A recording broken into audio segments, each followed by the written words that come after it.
Hello everyone, welcome back to our channel Sirivennela home world. నేను మీ శిరీష. అందరూ ఎలా ఉన్నారు? బాగున్నారు అనుకుంటున్నాను. నేను కూడా బాగున్నాను. ఈరోజు కూడా ఒక మంచి వీడియోతో ముందుకు వచ్చేసాను. అంటే ఏదైనా ఒకటి చేస్తేనే ఆ కష్టం తెలుస్తున్నట్టుగా మళ్ళీ ఒక క్రియేటివ్ వర్క్ చేశాను. ఈ మధ్య అందరూ ట్రెండింగ్గా బాగా చేస్తున్నారు కదా అని చెప్పి మనం కూడా చేయకపోతే ఎలాగా, అందరూ చేస్తారు కదా అనుకుంటాం. కానీ చేసినప్పుడే ఆ కష్టం విలువ తెలుస్తుంది. చెయ్యని వాళ్ళకి అసలు ఏం తెలియదు. జస్ట్ ఇంతే కదా అనిపిస్తుంది. ఎందుకంటే నేను అలాగే అనుకున్నాను. సింపులే కదా, ఎంతసేపు చేసేద్దాం అనుకుంటాను. బట్ అందులోకి దిగితేనే ఆ కష్టం ఏంటని తెలుస్తుంది. నేను కూడా అలాగే చేశాను, సాటిస్ఫాక్షన్గా అనిపించింది. సో దానికోసం ఇల్లు పీకి పందిరేసినట్టుగా అంత పని చేశాను అనమాట ఒక తయారు చేయడానికి. ఏంటంది ఈ స్టఫ్ ఎక్కడ ఉండదమ్మా, ఇది మామూలుది కాదన్నట్టుగా మీరు అంటారు వీడియో చూసాకాను. సో ఇంకంతే, కొన్ని పిచ్చిలు ఏం చేయలేము మనం అన్నట్టుగా మీకు అర్థమవుతుంది. సో ఇవన్నీ వీడియోలోకి వెళ్ళి చూడండి. అన్నట్టు ఈ చీర మొన్న నేను పెయింట్ వేసుకున్నప్పుడు మీకు షేర్ చేశాను కదా, మళ్ళీ కట్టుకున్నప్పుడు చెప్తాను కదా. ఇది కోట శారీ, సింపుల్గా ఉంటుంది, నీట్గా ఉంటుంది, పెద్ద హడావిళ్ళు ఏమి ఉండవు. కానీ నాకు ఇలాంటి సింపుల్ శారీస్ అంటే చాలా ఇష్టం. ఇది వేసిన తర్వాత ఈ బ్లౌజ్ ముక్క దొరికిందని చెప్పాను కదా, దీంట్లోది. సో దాని ఇలా వేస్ట్ చేయడం ఎందుకని చెప్పని మొత్తం ఇలా ప్యాచ్ వర్క్ కింద చేశాను. శారీ అంతా పైన కింద, పైన ఇక్కడ వరకే వచ్చింది, కింద మాత్రం మొత్తం అంతా శారీ అంతా వచ్చింది. 1 మీటర్లో బ్లౌజు ప్లస్ ఇది వచ్చిందంటే హ్యాపీయే. పోలే దాని జాగ్రత్తగా వేస్ట్ చేయలేదని అనిపించింది అనమాట. సింపుల్గా ఇలా జ్యువెలరీతో పేరప్ చేశాను. వేసాక కొంచెం అక్కడక్కడ ఈ కుందన్స్ వల్ల కొంచెం షైనీగా, మిర్రర్స్ వల్ల షైనీగా అనిపిస్తుంది. ఏదో మనం చేసుకుంటే హ్యాపీయే కదా. సో ఫైనల్గా శారీ అయితే ఇది. మళ్ళీ ఒక ఫుల్ లుక్ షేర్ చేస్తాను మీకు షార్ట్లను. లేట్ చేయకుండా వీడియోలోకి వెళ్ళి ఇవన్నీ చూడడానికి ముందు మొదటిసారి మన ఛానల్ ఎవరైనా చూస్తుంటే కనుక ఛానల్ సబ్స్క్రైబ్ చేసుకోండి. పక్కనే ఉన్న బెల్ ఐకాన్ క్లిక్ చేస్తే కొత్త వీడియోస్ పెట్టగానే మిస్ కాకుండా చూడగలుగుతారు. వీడియో నచ్చితే లైక్ చేయండి, హైప్ కూడా చేయండి, పక్కన ఇంకొంచెం మంది రీచ్ అవుతుంది. ఇన్స్టాగ్రామ్లో కూడా నాకు ఎవరైనా మెసేజ్ చేయాలనుకున్నాడు తప్పకుండా చేయండి. మరి లేట్ చేయకుండా వీడియో చూసేద్దామా. మీకు ఇప్పటికే నేనంటే అర్థమైపోయింది. ఏదో పులికింతలు పెట్టుకుంటావు శిరీష, ఖాళీగా ఉండవే అంటూ ఉంటారు మా వాళ్ళు కూడాను. మీరు కూడా ఈ పాటికి అనుకునే ఉండొచ్చు. కానీ ఒక్కొక్కసారి అనిపిస్తుంది ఇది నిజంగా హ్యాపీయే కదా, మనం హ్యాపీగా ఏదో మన పని మనం చేసుకుంటున్నాము, ఎవరి జోలికి వెళ్ళట్లేదు, ఎవరిని అనట్లేదు. అంటే వేరే ఆలోచనలు ఏమీ లేవు. లేకపోతే కొన్నిసార్లు మనమే నెగిటివ్ అవుతూ ఉంటాం. వాళ్ళని వీళ్ళని ఏదో ఒకటి అనుకున్నారని, ఏదో సంథింగ్ అలా ఇలా జరిగిందేంటి, అలా జరిగిందేంటని. అవేం లేకుండా ఏదో మనకు నచ్చిన పని చేసుకుంటూ ఉంటే ఏదో ఒకటి, ఇదనే కాదు, నేర్చుకోవడము లేకపోతే ఇంకేదన్నా నేర్చుకుంటే సగం ఆలోచన నుంచి మనం హ్యాపీగా బయటపడతాము. అందుకని ఏదో దాంట్లో మనం ఎప్పుడూ ఎంగేజ్ అయి ఉండాలి. నేను మా అమ్మగారిని చూసి నేర్చుకుంటాను, మా అత్తయ్యగారిని చూసి నేర్చుకునేదాన్ని. వేరే విషయాలు ఏం ఉండేవి కదనమాట. వాళ్ళ పనులు, వాళ్ళు ఏం నేర్చుకోరు, వాళ్ళు ఏం చేయాలన్న దాని మీద ఉండేదనమాట. నాకు కూడా అందుకనే ఇంక వేరే ఆలోచన ఉండదు. ఇంకా నా బ్రెయిన్ అంతా పనిచేయదు కూడా. నాకు వీటి మీద ఉన్న ఇంట్రెస్ట్ వల్ల ఇంకేమన్నా ఎదరవాళ్ళని ఏమైనా అనుకోవడాలు, చెప్పుకోవడాలు, మాట్లాడుకోవడాలు కూడా ఆలోచన కూడా ఉండదు నాకు. ఫోన్లో హ్యాపీగా ఇలా చక్కగా ఏదో ఒకటి చేసుకుంటూ ఉండొచ్చు కదా మనం, ఒక పాజిటివ్గా అనమాట.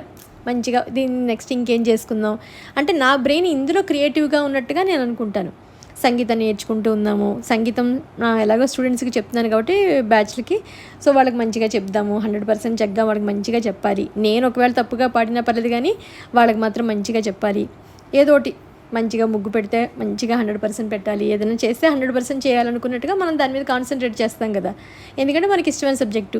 ఏదో ఒక కుట్లు కుడదామా, లేకపోతే అదే ఏదైనా బ్యాంగిల్స్ చేద్దామా, లేకపోతే బ్లౌజ్ డిజైన్ చేసుకుందామా, ఇంకేదో సంథింగ్ ఫ్యాషన్ సంబంధించినంటే కొంచెం ఇంట్రెస్ట్ కాబట్టి నేను వర్క్ చేసుకుంటూ ఉంటాను. అవే మీకు షేర్ చేస్తూ ఉంటాను. మీరందరూ కూడా వాటిని చూసి ఆదరిస్తూ ఉంటారు. అంటే హౌస్ వైఫ్స్, మనందరం హౌస్ వైఫ్స్. నేను కూడా అంతే. ముందు వరకు నేను ఏమీ కాదు, ఇవే ఇంట్లో పనులు చేసుకుంటూనే ఉండేదాన్ని. ఇంట్రెస్ట్ ఏంటంటే మనం ఒక్కొక్కసారి అటువైపుకి తీసుకెళ్తుంది. కొన్నాళ్ళు పోయాక చూసారా, కొంతమంది చాలా రోజుల తర్వాత ఫ్రీ టైం దొరికాక వాళ్ళ ఇంట్రెస్ట్లు బయటకు వస్తాయి. కొంతమంది రెగ్యులర్గా కొంత చేసుకుంటూ అలా వస్తూ ఉంటారు. సో నేను కూడా అంతే. ఇప్పటిది కాదు, కాలేజ్ చదువుతున్నప్పటి నుంచి చీర స్టిచ్చింగ్ చేసేదాన్ని. అంటే ఎంబ్రాయిడరీ వర్క్ చేసేది అనమాట, పెయింటింగ్స్ అవి కాలేజ్లో కూడా చేశాను నేను. మా పిన్ని వాళ్ళకి, మా అక్క వాళ్ళకి, మా అమ్మగారి వాళ్ళకి బెడ్షీట్లు అంతా కొన్ని నెలలు కష్టపడి కుట్టి మరీ బెడ్షీట్స్ చేసేదాన్ని. కర్టెన్స్ చేశాను. అలా మీకు కూడా కొన్ని వీడియోస్ షేర్ చేశాను కదా. సో ఆ ఇంట్రెస్ట్ ఉన్నప్పుడు మనం ఆగుతామా.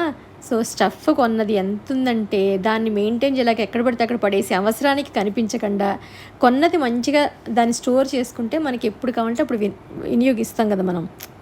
అన్నీ నీట్గా పెట్టుకుంటాము.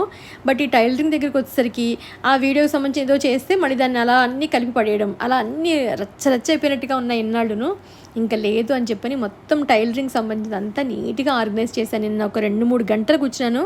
బ్యాక్ పెయిన్ కూడా వచ్చింది. మా అమ్మాయిని కూడా, అమ్మ కొంచెం హెల్ప్ చేయనని. ఇంతకుముందు ఇది ఒక పాతాళంలా ఉండేది, ఇప్పుడు అన్నిట్లోనూ ఆ బాక్స్లో ఒక 3 ప్లాస్టిక్ డబ్బాలు తీసుకున్నమాట. ఇంకా నాకు తప్పలేదు ప్లాస్టిక్ తీసుకోవడం. ఈ థ్రెడ్స్ చూసారో ఒక 20 థ్రెడ్లు ఉంటాయి నా దగ్గర. ఇప్పుడు కాదు, 27, 18 ఏళ్ళ కిందటి థ్రెడ్స్ కూడా ఉన్నాయి కొన్ని. అప్పట్లో చేసేదని చెప్పాను కదా, అవి కూడా జాగ్రత్త పెట్టాను. అయిపోదు కదా థ్రెడ్ ఏం మనకి. సో ఇంత స్టఫ్ నా దగ్గర ఉందంటే మీరు నమ్ముతారా? ఇవి ఇప్పుడు కొనది కాదు, ఎప్పుడైనా నచ్చితే ఏదైనా చీర కొనాలనుకున్నప్పుడు అది కొంచెం మిగులుతూ ఉంటాయి కదా ఏదైనా చేసినవి. సో ఎవ్రీథింగ్ ఉంటాయి నా దగ్గర అనమాట. మొత్తం అన్నీ స్టఫ్ స్టోర్ చేశాను. ఇంకా కొనకూడదు, ఇవి అయ్యేంతవరకు అస్సలు కొనకూడదు అనుకున్నాను అనమాట. ఇవి దీంతో ఏదో ఒకటి సంథింగ్ చేసేసి వీటిని ఇంకా అవగొట్టి స్వస్తి చెప్పాలి అనుకుంటాను. ఇప్పుడు ఏంటంటే బ్యాంగిల్స్ మీద పడ్డాను. అందరూ ఇప్పుడు ఏంటంటే గ్లాస్ బ్యాంగిల్స్ అని ఏదో డిజైన్స్ మంచిగా చేస్తున్నారు కదా, సింపుల్ ప్లెయిన్ బ్యాంగిల్స్ ఉంటాయి కదా మనకి, వాటిని కూడా మంచిగా మనం ఇలా ట్రెండీగా మార్చుకోవచ్చు. ఇప్పుడు అందరూ అంటే యాక్చువల్గా అనుకున్నానంటే B6000 గమ్ము పాత గాజులు ఏదో ఉంటే కుందన్స్ పెట్టడమే కదా, చాలా సింపుల్, ఏముంది. ఇందాక అన్నాను కదా, మనకు రానివి ఏమైనా ఉంటే మనం చాలా సింపుల్గా చెప్పేస్తూ ఉంటాం. కానీ అందులోకి దిగితేనే ఆ కష్టం విలువ తెలుస్తుంది. అప్పుడు మనం ఆలోచిస్తాం అనమాట, అమ్మో నిజంగా ఇది చాలా కష్టం, మనం అనుకున్నంత ఈజీ కాదు. సో ఒక క్షణం ఆగి ఏది తక్కువ కాదు, ఏ పని తక్కువ కాదని మనకు తెలుస్తుంది అనమాట. నేను యాక్చువల్గా అనుకున్నాను ఏముంది చాలా సింపుల్ అని, కాళ్ళు వేళ్ళు అంటించుకుని కుందన్స్ అంటించడానికి అంటే ఇంతకుముందు చేశాను, కానీ ఏంటో ఈసారి చేయడం చాలా టఫ్గా అనిపించింది. నాకు స్టిక్ చేయలేకపోయాను, నా చేతికి అంటుకుపోతుంది, మళ్ళీ పెడితే ఇటు అంటుకుపోతుంది, తీస్తే ఊడిపోతుంది, దాని మీద అసలు స్టిక్ అవ్వట్లేదు. మరి బ్యాంగిల్స్ వల్ల అంటుకోవట్లేదు. సిల్క్ థ్రెడ్ బ్యాంగిల్స్ మీద అయితే చక్కగా ఉంటుంది చెప్పినమాట. ఈ గాజుల మీద అస్సలు నిలవట్లేదు, ఇటంటే ఇటు ఊడిపోతుంది, ఇటంటే చేతులు గమ్మంటుకుపోయి నా చేయి నాకే అంటుకుపోయి విసుగు వచ్చింది నాకైతేను. అబ్బా ఎందుకు ఇది పెట్టుకున్నాను, ఏదో చేద్దామని అనుకున్నాను. నిజంగా చేసేవాళ్ళు చాలా గ్రేటు, ఏ పనికి మనం తక్కువ అనుకోకూడదని అప్పుడు అనిపించింది అనమాట. కొన్ని ఆర్డర్స్ వస్తుంటే ఇన్స్టాగ్రామ్లో చూస్తూ ఉంటాం కదా, మంచి ఆర్డర్స్ వస్తాయి, కష్టపడి ఇన్ని బ్యాంగిల్స్ చేసామన్నప్పుడు గ్రేట్ అనిపించింది. నిజంగా హ్యాట్స్ ఆఫ్. ఏ పైన కష్టమే, ఏది కష్టం లేనిదే రాదనమాట. ఆ తర్వాత చెయ్యి తిరిగాక అంటే ఫస్ట్ టైం నాకు తిరగలేదు, రెండో బ్యాంగిల్కి అప్పుడు నాకు ట్రిక్ అర్థమై ఇలా చెయ్యాలి, అంటించుకోకూడదు, అంటించుకుంటే మళ్ళీ మన గమ్ వదలదు, మళ్ళీ కంచి కొందరు ఊడిపోతుంది, మళ్ళీ సెట్ అవ్వదు. తర్వాత మెల్లగా మూడో బ్యాంగిల్కి బాగా చేశాను. రెండు బ్యాంగిల్స్ కలిపి B6000 గ్లూని యూజ్ చేసి కలిపేశాను అనమాట.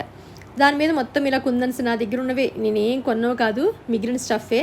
దీని ఆర్డర్లో పెట్టడానికి నిజంగా ఎంత కష్టపడ్డానంటే అంత కష్టపడ్డాను. అంటుకోవట్లేదు అసలు, సరిగ్గాను ఉండట్లేదు, ఎందుకంటే బ్యాంగిల్స్ రెండు ఈక్వల్గా లేవు. సో మధ్యలో కొంచెం డౌన్ అయిందనమాట, దానివల్ల బ్యాంగిల్ నిలబడట్లేదు, అదే కుందన్ నిలబడట్లేదు దాని మీద. ఫ్లాట్ సర్ఫేస్ అయితే మేబీ బాగానే ఉందినేమో, ఇది ఫ్లాట్ కాదు కదా, నేను రెండు బ్యాంగిల్స్ స్టిక్ చేశాను కాబట్టి కొంచెం కష్టం అనిపించింది. ఈ 4 బ్యాంగిల్స్ మీద కూడా ఫ్లవర్ అంటిద్దాం అనమాట. దాని మీద నా దగ్గర ఇలా లీఫ్ షేప్లో పెటల్స్ ఉన్నాయన్నమాట. గ్రీన్ కలర్ మీద గ్రీనే స్టిక్ చేస్తేనే బాగుంటాయట. నేను కొన్ని వీడియోస్ చూసాను అనమాట, ఏ కలర్ బ్యాంగిల్స్ అయితే ఆ కలర్ కుందన్సే యూస్ చేస్తేనే బాగుంటాయి, డిఫరెంట్ కన్నాను. సో గ్రీన్ మీద గ్రీన్ కుందన్స్లో ఇలా ఫ్లవర్ షేప్లో పెట్టానమాట. పెద్దది కదా, ఒక్కటి వేసుకున్నా బాగుంటుంది. ఇది మాత్రం నాకు చాలా బాగా అనిపించింది, బాగా వచ్చింది బ్యాంగిల్ కూడాను. వెరీ హ్యాపీ, అంటే సాటిస్ఫైడ్ అనమాట నిజంగానే. ఆ 2 బ్యాంగిల్స్తో కన్నా దీంతో చాలా బాగా అనిపించింది. సో ఎప్పుడైనా సింగిల్ బ్యాంగిల్ ఏదైనా మంచి చీరకి వేసుకోవాలనుకుంటే ఇలా వేసుకోవచ్చని అనిపించింది నాకు. మీకు కూడా నచ్చుతుంది, మీరు కూడా ఎప్పుడైనా ట్రై చేయాలంటే మాత్రం ఇలా ఫ్లవర్ షేప్ అయితే బాగానే వచ్చింది, మీరు హ్యాపీగా చేయొచ్చు. నేను ఏదో కష్టం అన్నాను కదా, మీరేం భయపడక్కర్లేదు. ఎప్పుడైనా ఒక 20 రూపీస్ తులము ఒక 2 షేప్స్ తెచ్చుకొని మీరు హ్యాపీగా స్టిక్ చేసుకోండి. ఒక మంచిగా ఒక పూట కాలక్షేపం అయిపోతుంది మనకి.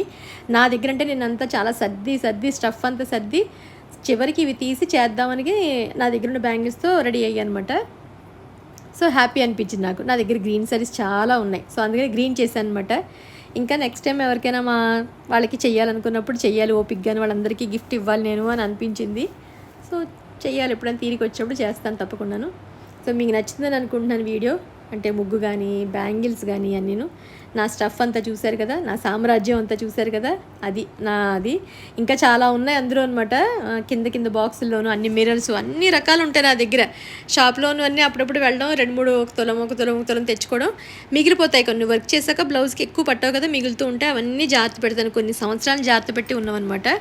సో ఫైనల్గా బ్యాంగిల్స్ అయితే ఇలా ఉన్నాయి, నాకు బాగా నచ్చాయి. ఫ్లవర్ షేప్ బాగా నచ్చింది, పైన ఇటు సైడ్ అటు సైడ్ ఉన్న కన్నాను.